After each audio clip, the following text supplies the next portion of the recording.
hordoftoota fuula yuutuubii kiyyaa akkasumas fuula tiktookii fi feesbuukatti kan na hordoftan guyyaa irraa keessummaa jabaa tokko qabadheetan jira. Keessummaa kun eenyu waan jedhu walumaa kan laallu ta'a. Keessummaa keenya wal barra kallattumaan gara keessummaa keenyaan isin dabarsaa irra deebi'ee baga nagaan dhufte isin jedhee jira. Mee maamiloota keenya wal bari. Hayyee hundi keessanuu galatoomaa isiniin jedheera. Ani barreessaa Addunyaa Sharoon jedhama. Magaalaa Baakoo aanaa Baakoo Tibbeettiin aladhee sababa hojiitiin bakka adda addaatti magaalota hedduu do'achuu danda'eera. Kitaaba lammaffaa uummata kiyyaaf jabaa jedheen jira. Baay'ee waa'een uummata koo waa'een biyya koo yeroo hundaa boqonnaa kan naaf hin kennine waan siniin jechuu danda'u kitaaba sana keessaatii waan argattan ta'a jechuudha. Galatooma. Ayyee guyyaa irraa kana barreessaa kitaaba Addunyaa Shaaroo Galataa faana argamna. Barreessaan kitaabaa kun kanaan dura kitaaba mata dureen dhugaa malee ifti biiftuu kan qabu jedhu maxxansitee turte. Yeroo ammaa kana immoo kitaaba tokkummaa dhabuun jedhame tokkummaa dhabuun jedhu kitaaba ajaa'ibaa barreessee eebbaaf geessisuu kee odeeffannoo dhageetan jira. Mee dursee waa'ee kitaaba kee jalqabaatirraa waan muraasa nu kaastee sanaan booda kallattumaan gara kitaaba amma fuuldura kana eebbifamutti ceenaa jechuudha. Egaa yoo rabbi jedhe kitaabni inni lammaffaa kun tokkummaa dhabuun kan jedhudha. Isa dura garuu dhugaa malee ifni biiftuu hiika hin qabu kan jedhu uummata Oromoo keessatti biyya kana keessatti addunyaa guutuuf irree kan barbaachisu dhugaadha. Dhugaatiin ola waan ati hojjettu hundi sobadha jechuudha. Dhugaa namni qabu yeroo hunda dukkana keessa irreeto ta'ee kan golgamee jiraachuu danda'u ifadha jechuudha. Namni biiftuun baates bahuu baattes namni dhugaa hin qabne namni bakka dhugaa hin jiraanne namni dhugaa hin dubbanne soba keessa jira. Soba jechuun dukkanadha.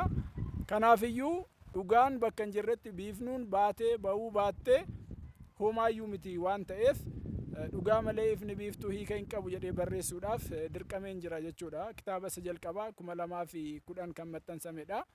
Kunis haala gaariidhaan ijoolleen keenya naannoo mana barumsaatti waa'ee dhugaa barachaa dhugaa faana wal jaalachaa akka isaan guddatan karooran of keessatti qabuunidha jechuudha. Kana fakkaata. Ayyee galatoomii egaa kitaabni kee duraa haala kanaan nu kaaftee jirta. Gaafin biraan si gaafadhu addunyaan akkamiin gara barreessaa yookiin og-barruutitti akkamiin dhufee mee maal fakkaata waan jedhu mee xiqqoo ishee nu kaasi. Baay'ee galatoomii. Barreessaa ta'uun namni aartii og-barruu wayii keessa aartii wayii hojjechuuf kennaa barbaachisa. Namni kamiyyuu immoo kennaa isaa barbaadee argachuutu irra jiraata jedheen yaadaan. Waa'ee gara barreeffamaatti ta'uun ofiin dura kitaaba baay'een jaaladha. Elemantariitii irree jalqabee dubbisuu nan jaaladha. Waan barsiisonni koo na barsiisan sanarratti bu'uureffadhee walaloo kan biraa seenaa kan biraa wanna ta'u hunda galmeessuu nan jaaladha ture. Yeroon of baraa ufetti gara barumsaatiinis umuriidhaanis hangan dabalaa ufetti waa'ee biyya koo waa'ee yaada bal'isanii yaaduu sana keessa kootti bal'achaa guddachaa dhufe. Keessumaayyuu bara 1994tii jalqabee wanneen biyya keessa biyya alaattis uummata keenya irra ga'u sun anaan akkan aarii keessa koo jiru sana immoo tasgabbiidhaan akkamitti gara falaatti jijjiiruun qabasa jedhu keessa kootti gaaffii ta'e uumamee jechuudha. Gaaffiin suni firii godhachuudhaaf waan harkaan qabamu ta'uu qaba waan ta'eef kitaaba sana haala kanaan gara barreeffamaatti dhufee barreessaa jedhamuudhaaf illee carraan argadhe jechuudha. Garuu kan nama dinqu keessaa kan yoomiyyuu dagachuu hin qabne beektota gurguddoo kana faana warreen kitaaba qabu jedhamanii maqaan isaanii eeramu keessaa waldaa barreessota keessaa illee nam tokko jedhamee waamuudhaaf carraa kan naaf kenne barsiisaa Tasfaayee Abbabee kan jedhamu amma boolla isaanii daadhinaa guutu malee isaanidha jechuudha. Barsiisaan kun maatii koon beekanii ijoollee isaanii faanaan hiriyyaa miti hidda lakkaa'uu hin dandeenye ofiifuu soorama keessatoo jiraniiti kitaaba kana walaloon harkatti arganii jechuudha. gara kitaabaatti otoo hin jijjiiriin hafuu hin qabdu anillee kitaabni kun maxxansamee osoo hin argiin du'uu hin qabu jedhanii hamma humni isaanii danda'e qarshii 10,000 ol na gargaaruudhaan kitaabni jalqabaa akka maxxansamuuf ga'ee guddaa kan taphate isaaniidha jechuudha. Kanaaf tarree kana keessa na galchanii har'a immoo rabbiif haa galatu waggaa 8 booda tokkummaa dhabuun isan jedhu kitaaba guddaa yaada gurguddaa qabate falaa fi tokkummaa uummata keenyaaf ni qaba jedhee kanan yaadu maxxansuudhaaf karaan argadheera jechuudha. Kana fakkaata haala kanaan dhufe. Addunyaa galatoomii egaa kitaabni ati amma eebbisiisuudhaaf fuuldura kana caamsaa 30 itti qophoofte kuni kitaaba mata duree tokkummaa dhabuun jedhudha. Kitaaba kana mee isarraa yoo dubbannu kaayyoon kitaaba kanaa maalidha? Kaayyoon kitaaba kanaa ifadha. Keessumaayyuu namoonni harka isaanii irratti caamsaa 30 booda arganii dubbisuu danda'an sadarkaa kamittuu kitaaba kana waan barbaadan natti fakkaata. Inni guddaan qaawwa biyya kanaa hamma dandeettii koo cufuudha jechuudha. Qaawwa yeroo jennu akka manaatti manni namaa manni hunda keenyaa qaawwa qaba. Akka nama dhuunfaatti illee namni qaawwa qaba. Biyyillee qaawwa hedduu qabdi. Qaawwa kana immoo kan guutuu danda'u qaama hoogganu bicha yookiin immoo nama keessa jiraatu qofaa ta'uu dhiisuu ni mala waan ta'eef anillee akka nama gama aartiitiin qaawwa biyya kanaa agarsiisuudha jechuudha. Ayyee galatoomii kitaaba kana keessatti waan xiqqoo takka dubbiseen ture waa'ee magaala Sandaafaa bakka itti dhuftu tokkotu jira.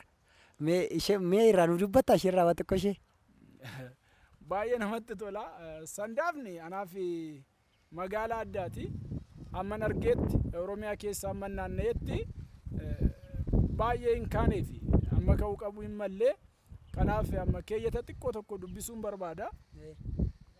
Ka'umsi koo magaala bareedduu taatee barreessitootaa fi weellistoota jajjabeessuun kan beekamtu magaala industirii hedduu kan of jalatti qabattee fi hoogganaa jirtu magaala Sandaafaa bakkeeti. Sandaafni aadaa uummata keenyaa eeguu fi beeksisuunis akkasumas sabaa fi sablammiin hundi kan jaalalaan keessa jiraatan magaala jaalalaati. Galatoomii egaa magaala Sandaafaa kitaaba kana keessatti gaafa kitaabni kun eebbifamee gabaarra oolee namni kamiyyuu kitaaba kana gaafa isin bira ga'ee bal'inaan hubachuu ni dandeessan isin hin jenna. Egaa guddaa galatoomi isin jenna. Gaafi kiyya inni itti aanu addunyaadhaaf tokkummaan maali? Mee kitaaba kana keessa illee waa'ee tokkummaa ni jira, waa baay'eetu jira. Simmee gabaabsitee waa'ee tokkummaa yoo nu ibsitu mee akkamiin nu ibsita? Tokkummaa yeroo jennu tokkummaan gama hedduutiin ni ka'a. Yeroo baay'ee manneen amantaatiin ni ka'a. Waltajjii adda addaa irratti ni ka'a. Bakka hundaattuu ni ka'a. Addunyaan garuu kitaaba kana keessatti kan caqasu barbaade tokkummaa miirarraa bilisa ta'ee bu'aa fiduu danda'udha. Kan inni tuquu barbaadu kanadha waan ta'eef.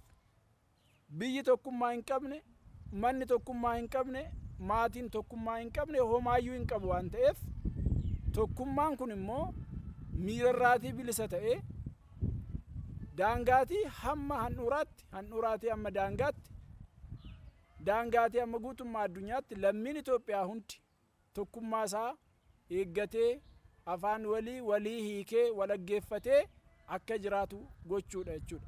Ayyee galatoome egaa sanaadha. Mee addunyaaf aartiin maalidha? Aartiin yeroo laallu aartiin aartistootaaf kaansariidha. Wanna barbaadan waan biyya isaaniif hawwan waan saba isaaniif hawwan hin arganne taanaan yeroo hundaa dhukkubsattoodha. Rafanii buluu hin danda'anii bakka gammachuu taa'anii gammaduu hin danda'anii isaaniif dhukkubadha jechuudha. Biyyaaf garuu ibsaa egereeti aartiin. Ameerikaa solaallee kan addunyaa irratti ittiin beekamuu danda'an aartii isaanii diraamaadhaan, fiilmiidhaan waan adda addaatiin waan guddisaniif saba isaanii karaa sana keessa daandii sana keessa waan galchataniif guddachuu danda'aniiru jechuudha. Kanaaf biyyi keenya illee addunyaadhaan kaleessa ni caalti turte har'arree waan qabduutiin ni caalti borullee jiraachuudhaaf caaluudhaaf qixxaachuudhaaf aartii ishee aartistoota ishee ogbarruu ishee hundumaa guddistee kaa'uutu irra jiraata. Kanaafuu aartiin anaaf biyyaaf ibsaa egereeti aartistootaaf immoo isaanu keessa jiru waan ta'eef ibsa dabalataa kennuu danda'u jedheen darba. Ayyee galatoom. Dhumarratti nama galateeffattu yoo qabaatte. Namoonni ani ammaaf galateeffadhu kitaabuma kana keessa kaa'eera. Namoonni galateeffatamuu qaban baay'eedha. Haa ta'u malee kan gara kitaabaatti akka dhufu na taasisan kitaaba koo jalqabaa irratti namoonni jalqaba sii kaase sana amma boolla isaanii daadhinaa guutu malee nama sana yeroo hundaayyuu sammuu koo keessaa hin dagadhu waan ta'eef nan galateeffadhaani. Itti aansee kitaaba koo jalqabaa keessatti karaa adda addaatiin warri na gargaaran jiraattota magaalaa Sandaafaatiin baay'een galateeffadha. Kitaaba lammaffaa kanaatiinis immoo dhaabbilee adda addaa kan akka Asaffaa Takkaafaa magaalaa Baakkootii, mana qorichaa Burqaa Gibee, mana qorichaa Kakuu magaalaa Baakkootti argaman baay'ee tokko galateeffachuun barbaada.